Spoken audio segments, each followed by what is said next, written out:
माता जी जो दोनों ग्रस्त अवस्था से सहोदर भाई थे, सगे भाई बहन थे और दोनों बैठे हुए तत्व चर्चा कर रहे थे। और उस समय वेदवती की पर्याय में वह छोटी सी बालिका बच्चों के साथ खेल रही थी और खेलते हुए उन्होंने इतना ही कहा था कि इन दोनों का शायद कोई संबंध होगा। और ये बात उन्होंने सिर्फ अपने कोई हर व्यक्ति का एक ना एक क्लोज फ्रेंड होता है जो है अपनी बात सामने वाले से शेयर कर सकता है, हर किसी से शेयर कर नहीं सकता। तो उन्होंने भी अपनी एक सहेली को बोला, उसने उस आगे जाके उसने भी किसी और को बोला, उसने ऐसे करके वह बात पूरे नगर में फैल गई। क्योंकि जब हम किसी अच्छी बात को फैलाना चाहते हैं तो वह हम किसी को बता दें तो भी कोई कहीं किसी से नहीं कहता है, लेकिन कोई ऐसी बात होती है जो छुपाने की बात होती है तो वह बात आपकी तरह नगर में फैल जाती है, लेकिन पता नहीं चलता कहां से कैसे फैल गई। ऐसी बातें बहुत जल्दी फैलती हैं। वह बात जब पूरे नगर में फैल गई तो मुनि महाराज जी के पास तक यह बात आई, उनको पता चला तो उन्होंने उपवास कर लिया।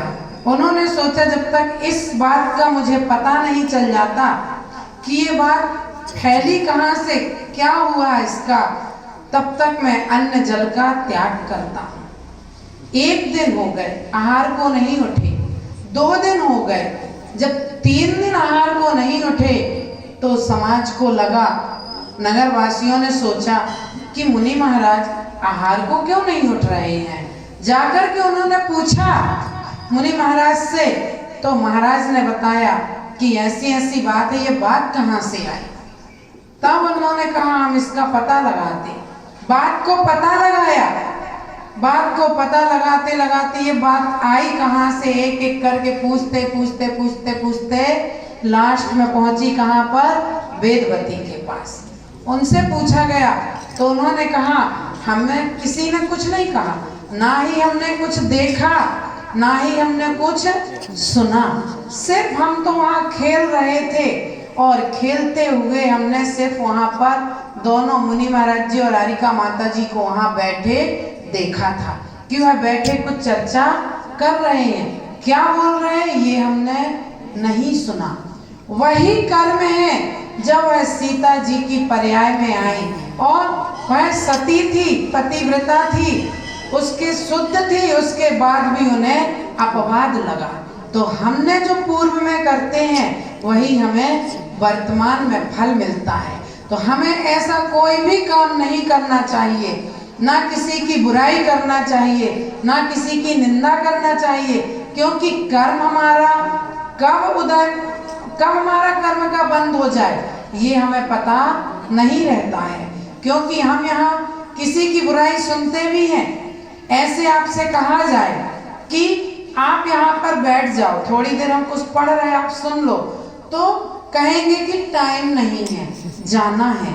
लेकिन यदि किसी की बुराई की बात हो रही होगी तो वहाँ 1 घंटे 2 घंटे कैसे निकल गए पता नहीं चलता है। पर हमारे कर्मों का बंध प्रति क्षण हर समय हो रहा है। हमें नहीं पता कि हमारे कर्मों का बंध कब, कैसे और कहाँ हो रहा, लेकिन हम अपने भावों को निर्मल बनाएं, अपने भावों को हम अच्छा रखें, क्योंकि पता नहीं जिस वक्त हम किसी की बुराई कर रहे हैं या जिस वक्त हम कोई ऐसा काम कर रहे हैं तो उस वक्त हमारे कर्मों का बंध हो जाए।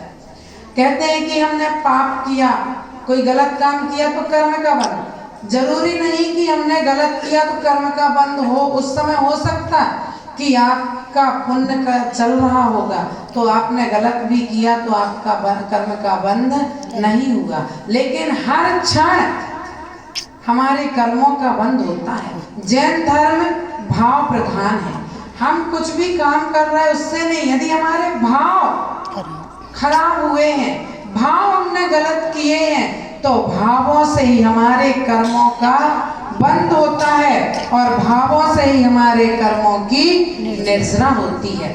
जैसे हम भाव बनाएंगे वैसे ही हमारे कर्म का बंध होगा और वैसे ही हमारे कर्मों की निर्जरा होगी। हमें अपने कर्मों की निर्जरा करनी है। तो हमारे कर्मों की, कितने कर्मों की निर्जरा तो आपकी हो जाती है अभिषेक पूजन करने से, दान आदि देने से। लेकिन जब हम अणुव्रतों को धारण कर लेते हैं तो अणुव्रतों से भी हमारे बहुत सारे कर्मों की निर्जरा होती है। वहाँ हम कर्म के बंध से बच जाते हैं। बहुत सारे ऐसे काम होते हैं जिनसे हम बच जाते हैं। एक पेड़ था, उस पर बहुत सारे कौवे और बंदर बैठे हुए थे। एक राहगीर एक गांव से दूसरे गांव जा रहा था।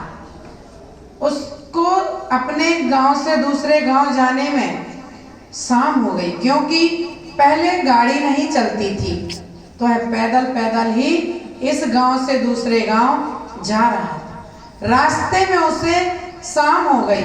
उसने सोचा कि मैं उस गांव में पहुंच नहीं पाऊंगा, आगे जंगल घना है, कैसा है पता नहीं, तो मैं विश्राम यहीं पर आज रात का विश्राम कर लूं, सुबह होते ही मैं आगे निकल जाऊं। अब उसने देखा कि कोई अच्छा सा पेड़ हो जिसके नीचे मैं सो जाऊं। उसने एक पेड़ देखा, उसके नीचे वह सोने के लिए सोचता है। तो उसने सोचा कि जंगल है, ऐसा ना हो इस पेड़ पर कोई पक्षी वगैरह बैठे हों। तो उसने ऊपर देखा तो उसमें कौवा और बंदर बैठे हुए थे। उसने एक कंकड़ उठाया और उस पेड़ पर मारा, तो उसमें जो कौवे बैठे हुए थे वह सारे कौवे उड़ जाते हैं। अब बंदर जहाँ के तहाँ बैठे रहे, वह तो टस के मस भी नहीं, अपने स्थान से भी नहीं हिले, क्योंकि बंदरों को ज्यादा डर नहीं लगता। अब वह व्यक्ति सोचता है कि यदि मैं इस पेड़ के नीचे विश्राम करूंगा तो कौवों से जितना डर नहीं था, ये नुकसान भी नहीं था, उतना बंदरों से नुकसान हो सकता है। अब उसने एक थोड़ा बड़ा सा पत्थर उठाया और ऊपर उछाला, तो बंदर ऐसे तो हो गए कि वो जा रहे लेकिन नहीं गए। फिर वह व्यक्ति एक डंडा पास में ही पड़ा था, उसने उठाया और पेड़ पर चढ़ गया। पेड़ पर जब वह चढ़ा और उसने बंदरों को देखा तो बंदर जाने की पोजीशन में बैठ तो गए लेकिन गए नहीं। फिर उसने सोचा कि अब ये डंडा मुझे मारना ही पड़ेगा, तभी ये बंदर भागेंगे। उसने जैसे ही उस डंडे को मारा तो सारे बंदर भाग गए। तो कहने का मतलब क्या, उदाहरण था, ये तो दृष्टांत था। इसका मतलब ये है कि जो हमारे कर्म थोड़े बहुत, कौवे रूपी कर्म जो हमारे थोड़े बहुत थे, वह गुरु उपासना, दान, पूजा आदि करने से, व्रत कर इसका करने से वह तो कौवा रूपी हमारे जो कर्म थे वह झड़ गए।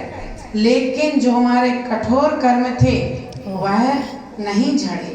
तो उसने फिर अणुव्रतों को हम धारण करते हैं। अणुव्रतों को धारण किया तो हमने हाथ में एक पत्थर लिया, लेकिन उससे भी जो हमारे कर्मों की निर्जरा नहीं होती, सारे कर्मों की निर्जरा तो होती नहीं है, तब हमने एक डंडा लिया। डंडा कैसा? वह डंडा हमने महाव्रत रूपी डंडा लिया।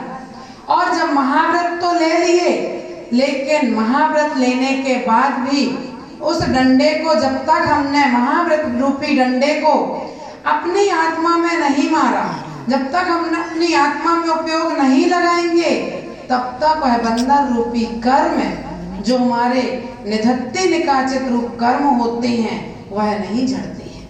निधत्ती कर्म तो भगवान की भक्ति करने से झड़ जाते हैं, लेकिन निकाचित रूपी कर्म जो होते हैं, निकाचित कर्म जो होते हैं वह नहीं झड़ते हैं। पर धवला जी में आया है कि जब हम भक्ति करते हैं, महाव्रतों को धारण करते हैं, अणुव्रतों को ग्रहण करते हैं, तो निकाचित कर्म भी हमारे कुछ ढीले हो जाते हैं। उदय में तो आते हैं लेकिन उनमें भी ढीलापन आ जाता है।